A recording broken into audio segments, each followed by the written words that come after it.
Herinandro katroka mialohan'ny hanombohan'ny andiany fasivy amin'ny rally du Boeny efa vonona tanteraka ny ekipazy rehetra izany ekipazy ifanina amin'izany moa ny ekipazy Bomas Bertin tondra ny fiara Mitsubishi Evo 10 ty ekipazy ity izay iverina hitondra ny anaran'ny orinasa Shell indray.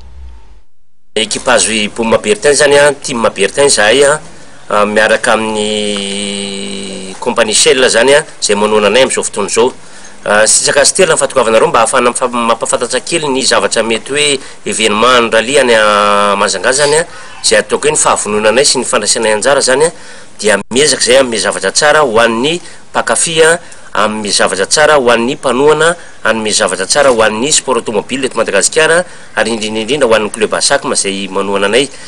Zany no resana dia ny équipage Bomas Bertin dia amin'ny surprise no fiarahana amin'ny mpanohana anay zany amin'izao fotoana izao any Mazanga zay zavatra tena ataoko hoe mba sangany zany teto amin'ny rally malagasy mba ahafahana hoe misy zavatra ifampizarana amin'ny mpakafy rally. Zay ny teneniko hoe vonona foana ny team Bertin amin'ny zavatra tsara ho an'ny mpakafy ny sport automobile. Équipage Bomas Bertin zany dia efa niezaka niomana hatrizay ka hatramin'izao mitarika vonjimaika moa zay amin'ny championnat de Madagascar amin'izao fotoana izao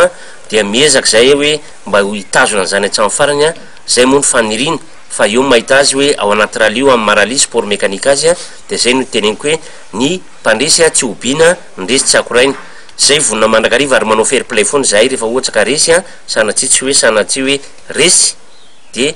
lasa mitoto vary fa tena mbola vonona zay anandratra ny sport automobile eto Madagasikara.